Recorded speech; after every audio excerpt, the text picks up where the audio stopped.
Detroit Pistons, pinutol ang 9-game win streak ng Lakers. Wembanyama, nang ibabaw sa blowout win laban sa Heat. At NBA World, nag-react sa injury ni Moses Moody. Ang Los Angeles Lakers ay pumasok sa laro nitong araw na may 9-game winning streak at layuning gawin itong 10 sa unang pagkakataon ngayong season. Hinarap nila ang isang matinding hamon dahil sina Marcus Smart at Rui Hachimura ay parehong hindi nakalaro, habang ang Detroit Pistons naman ay wala rin ang kanilang superstar na si Cade Cunningham. Kahit wala si Cade, napatunayan ng Pistons na isa pa rin silang solidong team matapos nilang manalo at putulin ang winning streak ng Lakers.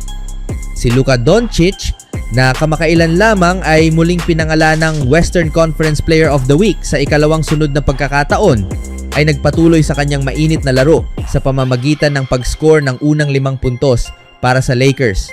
Maliban doon, naging pangit ang simula ng opensa ng parehong teams. Si LeBron James ay tila naipit ang daliri at pansamantalang umupo sa bench, ngunit mukhang ayos naman siya. Sa kanyang pagkawala, si Luka ang patuloy na bumubuhat sa opensa at nagtala ng 17 points sa unang quarter, kaya't nanguna ang Lakers. Nagbalik si James sa simula ng second quarter, ngunit patuloy pa ring nahirapan sa opensa ang LA. Gayunpaman, naging matibay sila sa depensa, lalo na si Jackson Hayes na gumawa ng ilang magagandang depensibong aksyon sa ilalim ng ring. Matapos ang flagrant 1 foul ni DeAndre Ayton, nakuha ng Pistons ang lead matapos ang isang 5 puntos na possession. Ang kanilang pisikalidad at pressure sa bola ay malinaw na nagbigay problema sa LA. Sina Dennis Jenkins at Duncan Robinson ay parehong nagpasok ng magkasunod na mga tres upang tapusin ang first half na nagbigay sa Pistons ng 3-point lead. Nakagawa pa si Robinson ng 2 pang tres sa simula ng third quarter, ngunit unti-unting humabol ang Lakers habang nagsimulang uminit si Austin Reeves matapos ang tahimik na first half. Nakisali na rin si James matapos hindi makapuntos. Nagpasok sila ni Reeves ng magkasunod na tres at sinundan pa ito ng layup upang maging 6 na puntos na lamang ang agwat. Nagpatuloy ang momentum ng LA hanggang sa dulo ng third quarter, kung saan mabilis na nakapuntos si Doncic ng 5 upang itay ang laro. Gayunpaman, may 2 kalamangan ng Pistons bago pumasok ang huling quarter.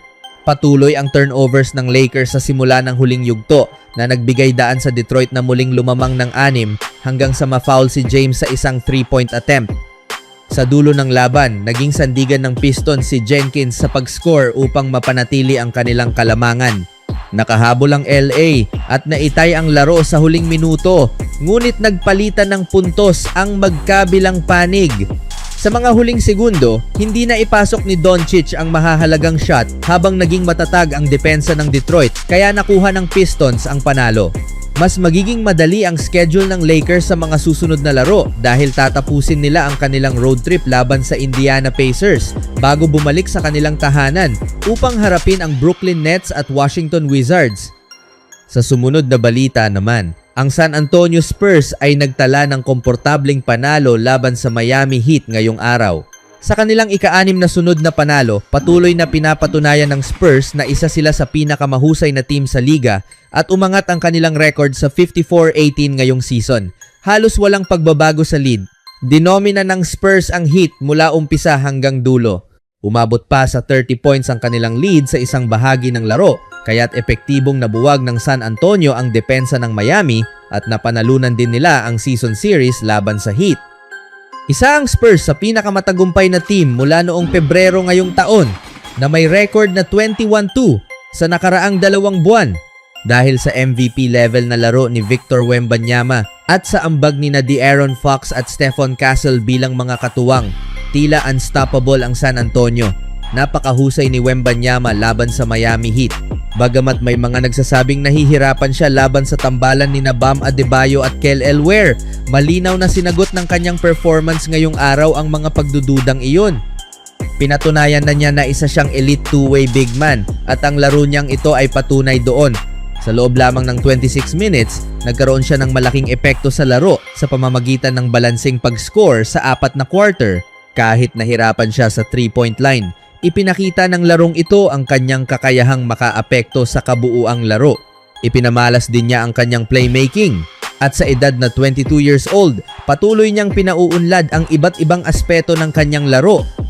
Malaki rin ang naging ambag ng rookie na si Dylan Harper sa panalo nila. Kahit kilala na siya bilang solid na bench player, ang kanyang mataas na puntos at matibay na depensa ang nagbigay sa kanya ng mahalagang papel. Pumasok siya sa huling bahagi ng first quarter at agad nag-ambag ng 5 puntos at 2 assists para palawakin ang lead. Nagpatuloy siya sa ganitong laro hanggang matapos ang laban.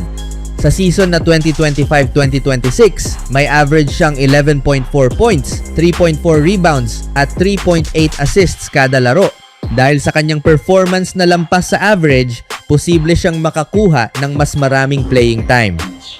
Si Keldon Johnson ay naging standout mula sa bench na may 21 points at epektibong shooting habang patuloy ang kanyang solid na kontribusyon sa season. Umangat din ang laro ni Stephon Castle sa playmaking at pag-atake sa depensa. Hindi naging kasing epektibo si De'Aaron Fox matapos ang malakas na simula. Samantalang nagbigay naman ng consistent na ambag si Harrison Barnes, lalo na sa tres. Nagpakita rin ng husay si Carter Bryant sa rebounding at enerhiya, lalo na sa dagdag na playing time. Samantala, hindi naging epektibo sina Devin Vassell at Julian Champagny sa opensa, kahit maayos ang ibang aspeto ng laro. Naging solid backup si Luke Cornet sa depensa at rebounds.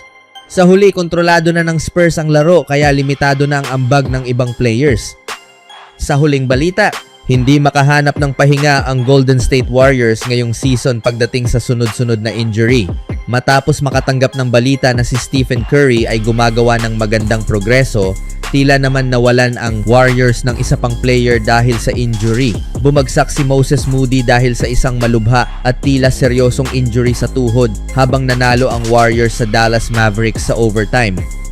Nakakuha si Moody ng malinis na steal matapos maagaw ang bola mula sa rookie ng Mavs na si Cooper Flagg. May natitirang 1 minuto sa overtime. Mag-isa siyang sumugod sa fast break at tumalon para mag-dunk. Ngunit tila bumigay ang kanyang tuhod, dahilan para siya'y bumagsak ng hindi maayos. Hindi na niya natuloy ang shot, nanatili siyang nakahiga at inilabas sa court gamit ang stretcher. Sumailalim siya sa MRI sa American Airlines Center sa Dallas, ayon sa head coach ng Warriors na si Steve Kerr matapos ang laro.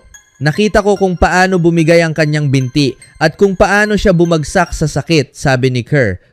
Hindi pa namin alam kung ano talaga iyon, pero mukhang masama at umaasa lang kami sa pinakamabuting mangyayari. Kung ano man ang best case scenario, iyon ang hinihiling naming lahat. Pero mukhang seryoso talaga. Na-miss ni Moody ang nakaraang 10 laro ng Warriors dahil sa sprained right wrist. Tinapos niya ang laban kontra Mavericks na may 23 points mula sa 8 of 20 shooting, kabilang ang 4 na tres. Mayroon din siyang 3 steals at 2 blocks. Napakahusay niya, lalo na sa depensa. Binago niya ang laro para sa amin sa kanyang pressure sa bola at nakagawa siya ng mahahalagang shots, dagdag ni Kerr. Napakaganda na makabalik siya matapos mawala ng 8 o 10 laro, tapos mangyayari pa ito. Tulad ng sinabi ko, ipinagdadasal lang namin na hindi ito masyadong seryoso pero mukhang seryoso talaga. Nag-react ang mga players at inalo si Moody sa court habang siya'y inilalabas. Marami rin ang nagbigay ng reaksyon sa social media tungkol sa kanyang injury.